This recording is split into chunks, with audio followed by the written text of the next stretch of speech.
Hi guys, in this video I will teach you how to draw the Sparkline chart.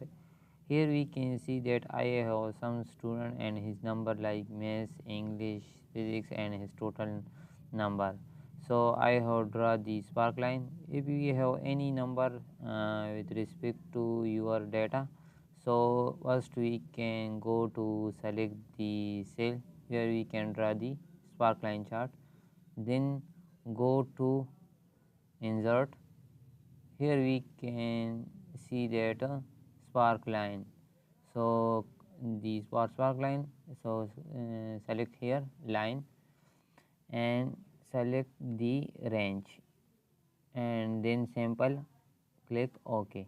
Here we can see that the spark line chart is created. So for apply this to all student, so drag here like this. So here we can see that the sparkline is created. Thank you for watching this video. Please subscribe my channel.